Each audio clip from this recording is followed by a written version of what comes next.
सुभाष देशमुख यांची परवा पत्रकार परिषद त्या पत्रकार परिषदेमध्ये त्यांनी दिलीप मानेंचं खरंच कौतुक करायला पाहिजे. कारण कृषी उत्पन्न बाजार समितीच्या मागच्या निवडणुकीत त्यांनी विजयकुमार देशमुख यांना पटवलं होतं.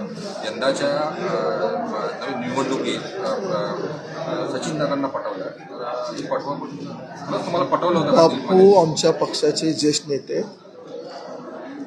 बापूंनी ह्या बाबतीत जे वक्तव्य केलं तर मार्केट कमिटी निवडणूक संपून गेले. ते पक्षीय राजकारण आहे आणि बापू असतील, मी असतील किंवा अजून कुणाची कुठलेही नेते असतील, आपल्या पक्षाची आपल्या परंपरा आहे की नेतृत्व जे सांगतात ते ऐकतो आणि ते बापू ऐकतील, मी ऐकून, बाकी सगळे ऐकू. एखाद्या विषयावर एखाद्या गोष्टीवर थोड्या वेळासाठी मतभिन्नताही असू शकते, पण ती तात्पुरती असते. पुढचा प्रवास कसा सुरू होईल परत शेवटी पक्षासाठी, पक्षाच्या कामासाठी आम्ही सगळे एकत्र होऊन काम करू. काय चुकीचं बोलले बापू? बरोबर आहे ना. कार्यकर्त्यांच्या पाठीशी आम्हाला सगळ्यांना उभं राहावंच लागले.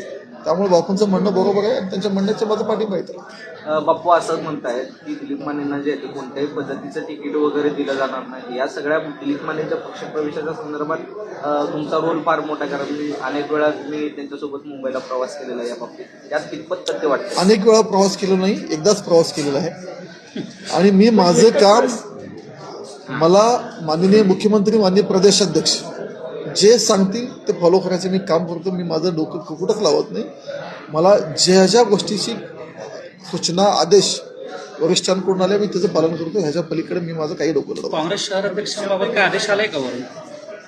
काँग्रेस शहराध्यक्ष शहराचे नेते खुलासा करतील तुम्हाला, त्यावरती ते बोलतील.